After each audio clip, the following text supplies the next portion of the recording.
आप तो ड्रिंक पानी बराबर भी लाख हम बात चला रहे तो अपर भवन है नहीं एक बार लेकिन फोटो तो आगे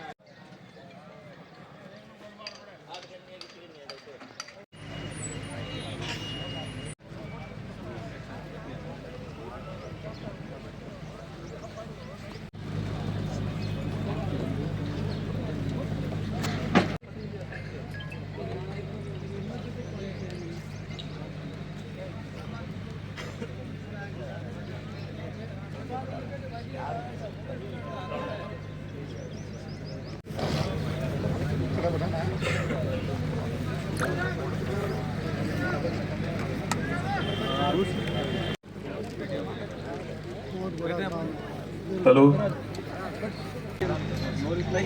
कोई बात नहीं।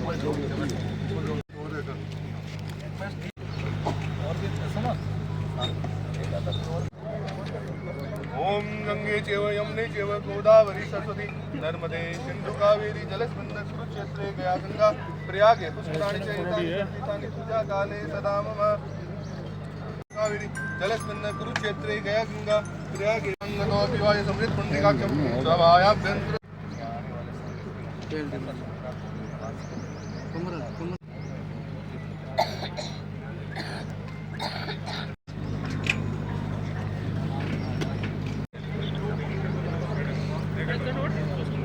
देवे संवत्सरेण मया कृतं स्वप्नं देवदेवे संग्रहणशंकरम्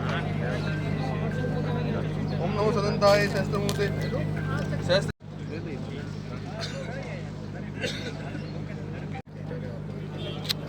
महावीर ब्रह्माग्नो ब्रह्मणावतम ब्रह्मेव तेन गन्तान्त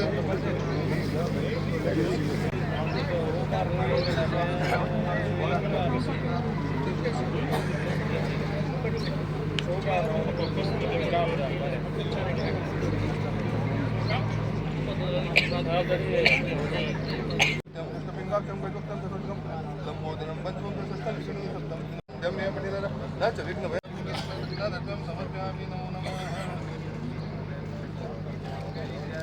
आदित्याय नमो नमः भूतभूत वासुदेवाय स्वाहा और देखा था उस सपने को साकार करते हुए हमारे भारत सरकार के कानून मंत्री और आधुनिक बाबा साहेब अर्जुन राम जी मेघवाल साहब आ सकते हैं। आज का ये बहुत ही विशेष दिन है। ये जानकर के बड़ी प्रसन्नता होगी कि हमारे मंत्री महोदय ने नगर निगम से ये कहा कि बाबा साहब के सपनों को पूरा करने के लिए विद्यार्थियों की सुविधा के लिए एक बहुत ही बेहतरीन आधुनिक सुविधाओं से सुसज्जित लाइब्रेरी होनी चाहिए। सब उसके साक्षी बन रहे हैं। बाबा साहब यही तो चाहते थे और बाबा साहब ने क्या खूब कहा है, शिक्षा वो शेरनी का दूध है, जो पिएगा वो दहाड़ेगा। डॉक्टर साहब को बाबा साहब बनाने का काम किया शिक्षा ने। बाबा साहब का ये सपना, हमारे आधुनिक बाबा साहब, हमारे अपने परम आदरणीय बीकानेर के डॉक्टर अर्जुन बहुत सौभाग्यशाली हैं कि हमें अपनी सुविधाओं को, शिक्षा को प्राप्त करने में अब आने वाली सभी बाधाएं यहाँ पर खत्म हो जाएंगी। 15 करोड़ अंतिम नहीं है। अगर और जरूरत पड़ी तो मंत्री महोदय ने यह कहा है कि पैसे और बड़ा फंड ऑलरेडी इकट्ठा किया जा चुका है और ये कार्यक्रम आज जो शुरू हुआ है, बहुत जल्दी आपके सपनों की ये तामीर यहाँ पर हमें देखने को मिलेगी। मैं इस क्रम पर सबसे पहले अन्य बहुत से दायित्व निभाए। हर एक दायित्व में सर ने अपना बेस्ट किया है और हमें गर्व और आयाम स्थापित हो रहा है, और वो भी डॉक्टर BR अम्बेडकर साहब की स्मृति में। तो ये हमारे लिए बहुत गौरव का विषय है कि यहाँ पे खतुरिया कॉलोनी में एक लाइब्रेरी और ऑडिटोरियम सर CSR फंड से बनवा रहे हैं, और साथ में नगर निगम का सौभाग्य है कि इस इतनी बड़ी योजना में हम भागीदारी बन सके। मेरा भी सौभाग्य है कि मैं यहाँ पे थोड़ी सी भी अपनी भूमिका निभा पाई। 5 मिनट अपने 1 घंटा तक अपना जो भाषण होगा उसमें आएंगे, लेकिन आप सब यकीन मानिए कि हमारे जो देश के सर्वोच्च नेतृत्व जिनके हाथ में है वो इतना सुरक्षित है कि उस पार्टी में आदरणीय प्रधानमंत्री जी ने पूरे 2 दिन जहां से मीटिंग शुरू हुई वहां से लेके जहां खत्म हुई वहां तक वहां उपस्थित रहे। तो हम सबके लिए एक उदाहरण है कि देश को संभालने वालों के पास जब पूरे देश के लिए समय हो सकता है तो हमें क्यों नहीं। हम बहुत ही ज्यादा महत्वपूर्ण है। आशा करती हूँ कि ये आशीर्वाद हम सब पे हमेशा बना रहे और बीकानेर ऐसे ही सौभाग्यशाली मंत्री जी के साथ विकास की नई राह पे चले। आदरणीय प्रधानमंत्री जी को मैंने जब जब सुना है उन्होंने एक ही चीज कही है, विकास करेंगे अपनी विरासत और अपनी संस्कृति के साथ। तो हमारा बीकानेर का भी सबका यही संकल्प। किशन जी गोदारा भी बैठे हैं। पे बैक टू द सोसाइटी, तो किसी ने पूछा ये क्या कंसेप्ट है पे बैक टू द सोसाइटी, तो उन्होंने उसको समझाने के लिए एक आर्टिकल लिखा। उसमें उन्होंने कहा कि हम जब पैदा हुए तो हम नंगे पांव थे, जब चलने लगे तो कांटे चुभे। तो समाज के किसी लोगों ने काम कितने गिनाए उन्होंने कि समाज के लोगों ने आपको दिया जिससे आपका जीवन सुगम हुआ। अदरवाइज आप सुगम नहीं हो सकते थे, क्योंकि नेचुरली कांटे चुभते तो क्या करते, सर्दी लगती तो क्या करते, भूख लगती तो किसी ने पेड़ भी लगा के आपको दिए, क्या करते। हमारा कमरा सेपरेट नहीं है, आवाज आती है, बुआ जी आ गई तो बुआ जी क्या, बुआ जी को तो आ गई तो बुआ जी को तो बात करनी पड़ेगी ना पीयर में। लेकिन बच्चे कहते हैं हम डिस्टर्ब होते हैं। तो एक नया कंसेप्ट आया कि वो समाज ने कुछ लाइब्रेरियां बनानी शुरू की, ई लाइब्रेरी के नाम से। कहीं 10 कंप्यूटर, कभी 5 कंप्यूटर, कहीं 20 कंप्यूटर, और बच्चे जाते हैं वहां, 1000 रुपए महीना भी देते हैं। अध्ययन करने वाले आदमी हैं, रिसर्च करके बताना। मुझे नहीं लगता कि होगी। 500 लड़के या लड़कियां जो इस दिशा में पढ़ना चाहते हैं वो यहाँ बैठ करके, और वहां तो कोई 1000 रुपए ले रहा है, कोई 2000 रुपए ले रहा है। हम कोशिश करेंगे कि जो गरीब आदमी होगा उसको निःशुल्क ये सुविधा उपलब्ध कराएंगे, जिससे हम पैसे ले भी सकते हैं, उससे भी कम लेंगे। सकते हैं, अभी जो बना रहे हैं बैठ सकते हैं और सुन सकते हैं। मंच होगा, कोई प्रोग्राम हो सकता है, कोई रिसर्च का काम हो सकता है, सुविधाजनक ऑडिटोरियम होगा। लगेगा कि ऑडिटोरियम एक लेवल का है। कहाँ होगी, कैसे होगी, और बहुत से सेक्टर हैं। रेलवे स्टेशन भी उसी दिशा में बढ़ता हुआ कदम है, एयरपोर्ट भी उसी दिशा में विस्तार का बढ़ता हुआ कदम है। ये ई लाइब्रेरी और ऑडिटोरियम की भी जरूरत 2047 तक बहुत चिंतन मनन बैठ के होगी। लोग कहेंगे नहीं नहीं, हम घर में बैठ के कोई मीटिंग नहीं करेंगे, हम अगर महिला मोर्चे की मीटिंग करनी है तो हमें अच्छा ऑडिटोरियम चाहिए। ये डिमांड शहरों में आई है, अभी आ रही है, अभी आपके भी आ रही है कि नहीं आ रही है। तो ये ऐसा ऑडिटोरियम होगा जिसमें हम बहुत कम खर्चे में इसको देंगे, जिससे हमारी जो मेंटेनेंस की लागत निकल जाए। आएगी जो इसका निर्माण कार्य शुरू करेगी, उसमें साउथ के भी कुछ लोग हैं और टेक्निकल लोग हैं, कुछ स्थानीय लोग हो सकते हैं जो जानकारी दें। उसमें किशन जी नहीं क्या जैसे लोग जुड़ सकते हैं, कुछ और इंजीनियर लोग हैं वो जुड़ सकते हैं।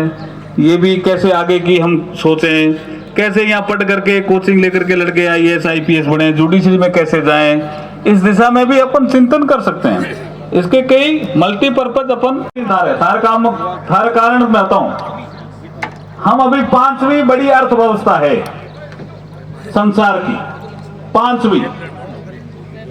5वीं बड़ी अर्थव्यवस्था है। पहले हम 10वें 11वें नंबर के बीच में थे मनमोहन सिंह जी के समय। मोदी जी ने छलांग लगाते लगाते लगाते इंग्लैंड को पछाड़ करके 5वीं में ले आए। अब तीसरे कालखंड में मुल्तान जी जो बड़ा काम मोदी जी करेंगे, वो तीसरे कालखंड में भारत को तीसरी सबसे बड़ी अर्थव्यवस्था बनाएंगे, जिसमें पछाड़ेंगे जापान को और जर्मनी को। ये और ध्यान रखो आप। तो भी उन्होंने संकल्प लिया 2027 तक, आपको 29 तक इंतजार नहीं करना पड़ेगा। और जैसे ही तीसरी बड़ी अर्थव्यवस्था बनती है तो आप क्या कल्पना करते हो, अभी हमारी अर्थव्यवस्था का साइज क्या है? 3.96 ट्रिलियन डॉलर, 6 खरब डॉलर, 8 भी जा सकती है। अब जब 3.96 गई तो हमें 25,000 का प्रोजेक्ट मिला अमृतसर से जामनगर, हमें भारतमाला मिली हमारे ट्रेन किशन जी रेलवे में कभी कल्पना 1-2 करोड़ रेलवे स्टेशन को नहीं मिलते थे, सपना ही को नहीं आता। 471 करोड़ बीकानेर रेलवे स्टेशन को पैसा मिलेगा और उसके बाद जैसे ही 3rd लार्जेस्ट इकोनॉमी होगी 290 सिविल लाइन, 290 करोड़ सिविल। हाँ ये देखो मुकेश जी क्या कर 290 करोड़ की सिविल लाइन। ये जो पैसा आपका नागरिकों की दिए गए कंसेप्ट है मोदी जी का, ईज ऑफ लिविंग, बड़ा विषय रहने वाला है। ये मुल्तान जी की प्रचार प्रसार के माध्यम के बड़े साधन हैं, इसलिए ये ईज ऑफ लिविंग ये है। और ईज ऑफ डूइंग बिजनेस, जो बिजनेस करता है, जो ट्रेडिंग करता है, जो निर्माण करता है, जो निर्माण के काम में सहयोग करता है, उसके लिए ईज ऑफ डूइंग बिजनेस। अगर कोई हर्डल है कानून की तो उसको दूर करो और उसको बिजनेस करने दो। उसकी कोई कंप्लायंस है नेसेसरी की। फैक्ट्री ओनर को हर 6 महीने में व्हाइट वॉश करना पड़ेगा। अगर व्हाइट वॉश नहीं किया तो उसकी फैक्ट्री को बंद करने का नोटिस को इंस्पेक्टर दे सकता है। ये सुझाव हमारे कुछ एक टीम के द्वारा दिया गया और मोदी जी ने तुरंत माना। आज कोई लड़का और लड़की फॉर्म भरते हैं कहीं भी, उसको अटेस्ट करने की जरूरत नहीं है, खुद का दस्तखत ही सेल्फ अटेस्टेशन उसको गजेटेड अफसर की ताकत देती है। ये ईज ऑफ लिविंग है। अनमोल समय है, यही समय है, सही समय है, भारत का अनमोल समय है। बोले भारत माता की। हमारे बीकानेर के लिए हमारे अपने माननीय अर्जुन राम जी साहब अपरिहार्य हैं। सबसे ज्यादा पढ़ने वाले सांसदों में आपका शुमार होता है। सबसे सुलभ, मृदुल, हमेशा लोगों के साथ में, लोगों के बीच में रहने वाले और प्रधानमंत्री नरेंद्र मोदी की टीम के सशक्त सिपह सालार। आप दिल्ली कभी जाएं तो आपको पता चलेगा कि देश की सबसे बड़ी संसद में हमारे प्रतिनिधि किस मान और सम्मान के साथ में बीकानेर का मान बढ़ाते हैं। तैयार रहिए, आपके पास में अगले कई वर्षों तक कोई और विकल्प नजदीक नहीं है। ये बदलता हुआ भारत है, सशक्त भारत है और उसकी नींव यहां पर रखी जा रही है। आज के इस कार्यक्रम में अब मैं उप महापौर राजेंद्र जी से निवेदन करूंगा कि आप सभी का धन्यवाद ज्ञापन देकर आज आपने जो काम किए हैं उसकी चर्चाएं बीकानेर के अंदर बहुत सी चलती है। हर जगह, हर कोने, हर जगह पर बातें चलती है। अर्जुन राम जी जैसा शख्स आज हमारे बीकानेर शहर के अंदर छोटे से छोटे कार्यकर्ताओं का ध्यान रखने वाले एक शख्सियत हमारे बीच में, एक महान शक्ति हमारे बीच में है। बीकानेर को विकसित करने के संकल्प में और अंतिम कदम बढ़ाया गया है। हम सौभाग्यशाली है कि मंत्री जी के विजन में हम भी भागीदारी निभा पाए। और कहीं ना कहीं हम बात करते हैं खतुरिया कॉलोनी की, तो यहाँ विकास की कमी है, लेकिन ये एजुकेशन हब भी है। तो मैं ये मानती हूँ कि ये लाइब्रेरी और ऑडिटोरियम बनेगा तो मेरे युवा भाई बहनों के लिए तो सुगमता होगी, साथ ही साथ ये पूरी कॉलोनी भी डेवलप होगी, आसपास के एरिया भी डेवलप होंगे। तो आने वाले समय में जिस तरह से हम बात करते हैं विकसित भारत की, तो ये हमारे बीकानेर की भी विकसित होने की राह है, जो मंत्री महोदय द्वारा हर रोज एक एक करके कदम बढ़ाए जाते हैं। और हम सब शिलान्यास किया है क्या? देखिए, डॉक्टर BR अम्बेडकर की लाइब्रेरी और ऑडिटोरियम का ये प्रोजेक्ट है। 15 करोड़ का CSR मंच से उसमें राशि खर्च की जाएगी। जमीन नगर निगम निःशुल्क दी है इस प्रोजेक्ट में। ये भावी पीढ़ी के लिए बहुत ही महत्वपूर्ण प्रोजेक्ट है। ये लाइब्रेरी की डिमांड शहरों में भी बढ़ी है, ग्रामीण इलाकों में भी बढ़ी है और उसके बाद साथ में ऑडिटोरियम है। तो इसके लिए लगातार शिक्षा, कोचिंग या लड़कों को आने वाले जो एग्ज़ाम होते हैं, जो प्रेस्टीजियस एग्ज़ाम होते हैं, उनमें हम गाइड करके कैसे लड़कों को कैपेबल बना सकते हैं। उसके लिए भी ये ऑडिटोरियम काम आएगा, ये लाइब्रेरी भी काम आएगी। ये विजन 2047 जो प्रधानमंत्री जी ने विकसित भारत का लिया है, उसी दिशा में